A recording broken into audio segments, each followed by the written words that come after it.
Somewhere in Malibu, on the morning of June 24th, 1997, a man sat down and wrote a note. It began with, "The end is here. I'm finished." His name was Brian Keith, 6 decades on screen, 3 Emmy nominations, one of the most beloved faces in American television history. This is the story of the life that led to that note, and the daughter buried a few feet beneath him.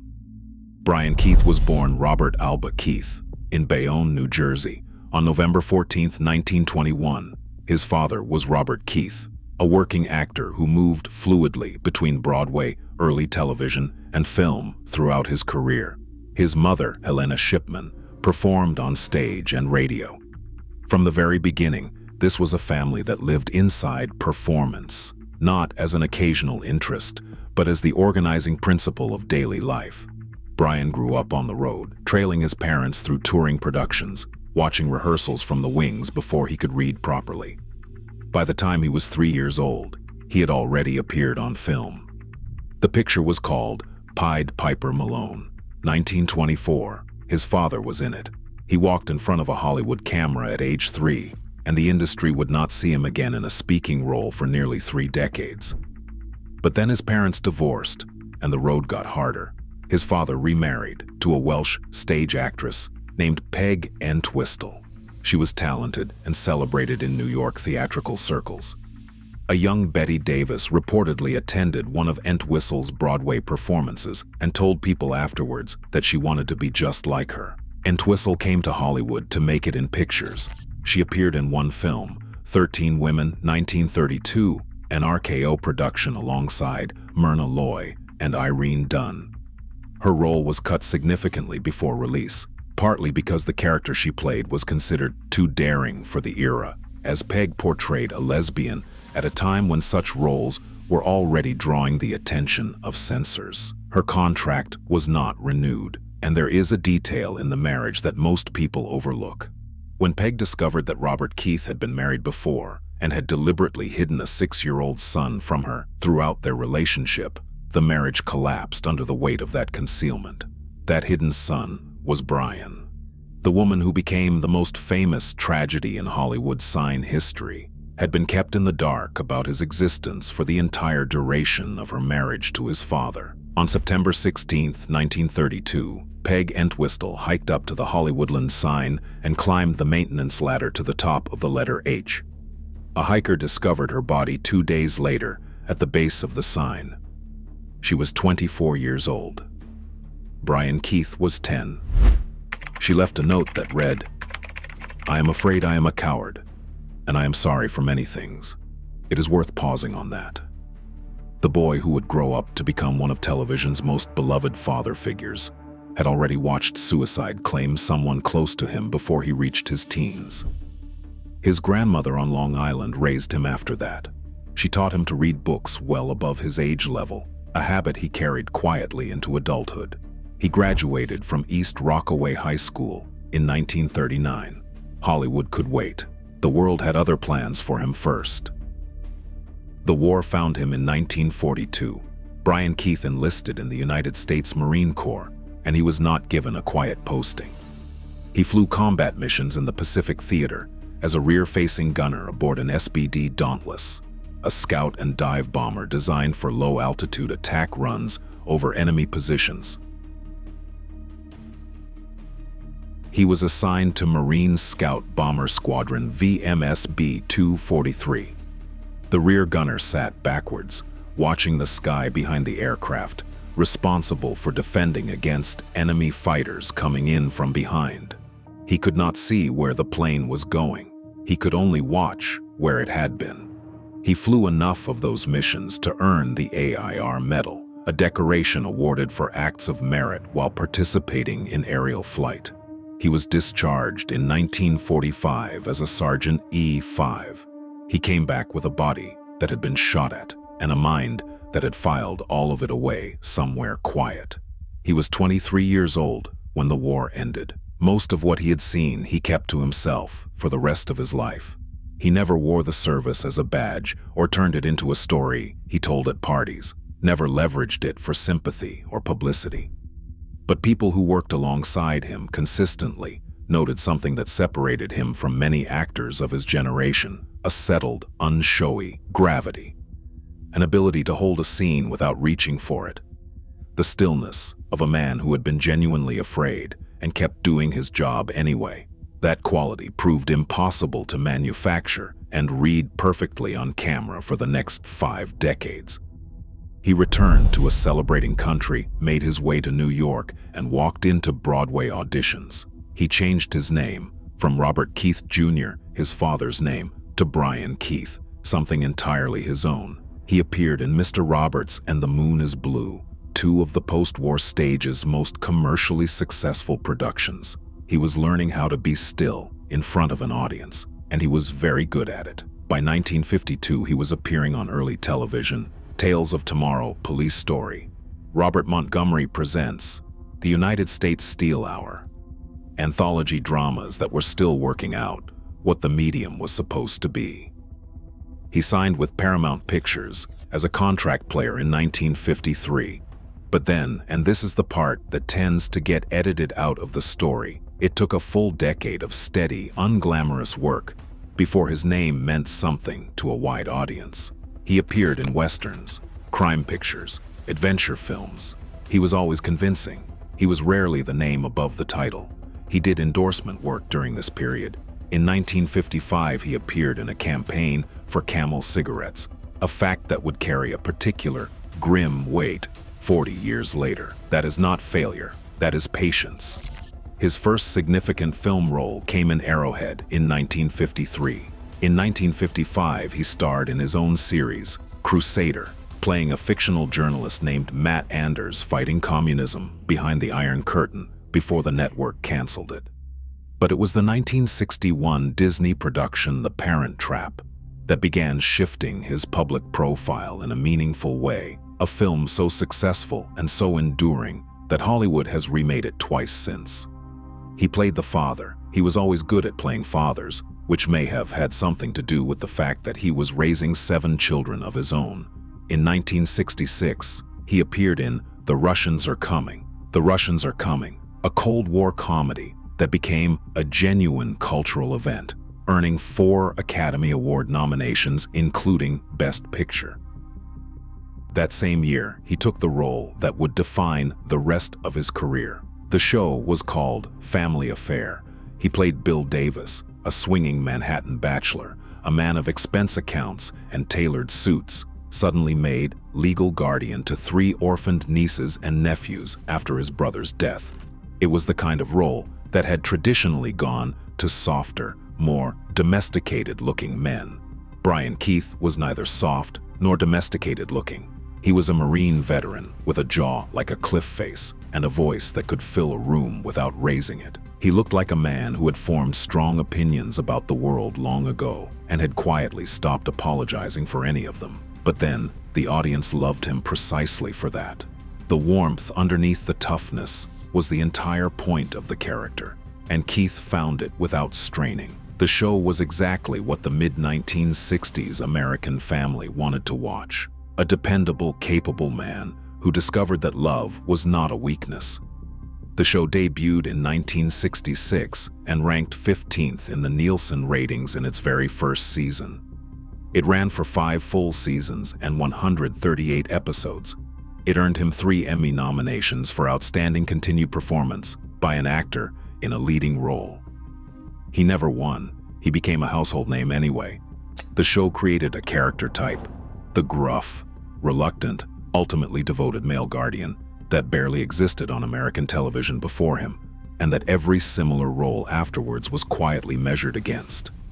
What gets lost in the warmth of Uncle Bill is the grief that was already running underneath, years before that show ever aired. In 1963, 3 years before Family Affair, before any of that recognition, Brian Keith lost his first son. Michael Keith died in childhood. He was 8 years old. Keith rarely discussed it publicly. He kept working. He was always keeping working. Family Affair ended in 1971, not because ratings had collapsed, they had not, but because CBS canceled it anyway. Keith found this baffling and made no effort to disguise his feelings about it.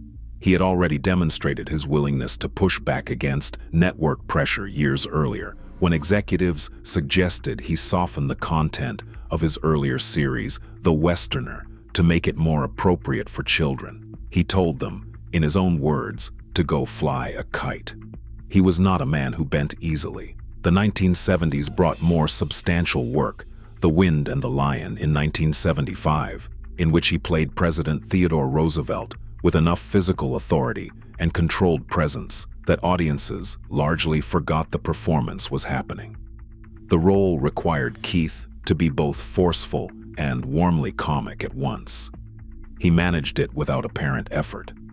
In 1972, NBC gave him his own show, The Brian Keith Show, in which he played a pediatrician running a free clinic on Oahu, Hawaii. His real-life wife, Victoria Young, co-starred as Nurse Puni. The series ran for 2 seasons. The 1980s brought Hardcastle and McCormick, a light-hearted crime drama in which he played a tough, retired judge.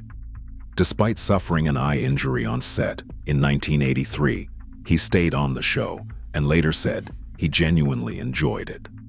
But the volume of meaningful offers was thinning. By the early 1990s, he was taking guest spots on Walker, Texas Ranger, Touched by an Angel, and an appearance on the very first episode of Murder, She Wrote in 1984. He was not forgotten. But the distance from the center of things was widening steadily. And then, in 1989, something quietly significant happened. He made a short-lived CBS drama called Heartland. His daughter Daisy appeared in it alongside him. For 1 season, they worked together in front of a camera. For 1 season, that was the whole world. Daisy Keith was born in June 1969, the daughter of Brian and his third wife, Victoria Young, a Hawaiian actress who had appeared on The Brian Keith Show as Nurse Puni. Victoria was nearly 23 years younger than Brian. Their marriage had begun in 1970 and would last until his death. 27 years in the same house, on the same stretch of Malibu coast. Daisy grew up in that house, watching her father work, surrounded by a household where performing was simply what the adults around her did. From the beginning, she had her father's directness and her mother's warmth. People who knew her described her as a magnetic, the kind of person who could make everyone in a room feel individually noticed. Victoria would later describe her in print as possessing beauty that was hypnotic and intoxicating with her father's smile. She became an actress. She appeared alongside her father in Heartland in 1989, and for 1 season they shared a set and a story. But Heartland was canceled after a single season. And Daisy's career, like the careers of so many children raised beside famous parents, struggled to find its own gravity outside her father's shadow. By the mid-1990s, she was living in the Hollywood Hills. In April 1997, Daisy Keith died by suicide at her home. She was 27 years old. Her father was in the middle of chemotherapy when it happened. He had been diagnosed with emphysema and terminal lung cancer in early 1997, the accumulated consequence of decades of heavy smoking that he had finally stopped in 1986, a full decade before the diagnoses arrived. He had quit in time to extend his life, not in time to save it. But Daisy's death reached somewhere the cancer had not managed to. He had survived a world war. He had survived the death of a son. He had survived cancellations, network pressure, and the slow narrowing of a career that had once been at the very center of American television. But then, April 1997 arrived, 10 weeks. That is how long Brian Keith lived after losing Daisy. 10 weeks in which he continued chemotherapy, continued losing weight, and continued waking up each morning at 23,449 Malibu Colony Road, a house he had lived in for over 25 years, with the Pacific visible outside and his daughter gone. He had no shortage of people around him. His wife was there. His family affair co-stars stayed in contact. But grief of that particular kind, a parent who has buried a child, does not distribute across company. His co-star Johnny Whitaker spoke with Keith just 5 days before the end. Whitaker said Brian was struggling, that the chemotherapy was taking a visible physical toll. But the conversation was not a farewell. There was nothing in it that Whitaker recognized for what it was. On the morning of June 24, 1997, family members contacted the Los Angeles County Sheriff's Department. Deputies arrived at the Malibu Colony Road address at 10:13 in the morning. Brian Keith was 75 years old. He left a handwritten note. It read, "The end is here. I'm finished. The pain is too much. Now it's time for me to join our little Daisy. She needs me. She didn't want to be without me here, so she'll have me again over there. Don't be sad. This had to come soon." He was not performing. He was not reaching for effect. He was a father who had buried a daughter and had terminal cancer and had made his decision about what came next. His last voice recording had already been made, a performance in the final episode of Spider-Man, the animated series, which aired after his death. An on-screen appearance in Follow Your Heart, filmed before he died, was released in 1999. He never stopped working long enough to say goodbye to any of it. We're back at Westwood now, Pierce Brothers Westwood Village Memorial Park, the same small, walled cemetery tucked behind the hotel on Wilshire Boulevard where we began. From the street, it is easy to drive past without noticing it. Inside, Marilyn Monroe, Natalie Wood, Don Knotts, Dean Martin, Farrah Fawcett, Truman Capote. It is one of the most famous small cemeteries in the world, barely 2 acres, holding names that filled screens for generations. Brian Keith is in a quieter section than most of them. His marker is plain and dignified, the kind a Marine might choose without hesitation. Directly beneath him lies Daisy, father and daughter in the same ground, 10 weeks and a few feet apart. His wife Victoria arranged it that way. In her memoir, she wrote, "In memory of my loved ones gone, my dearest husband, Brian Keith, our lovely daughter, Daisy, lay aloha." It is one of the quieter, more devastating sentences in any Hollywood memoir. The grave is not marked with film titles or Emmy nominations.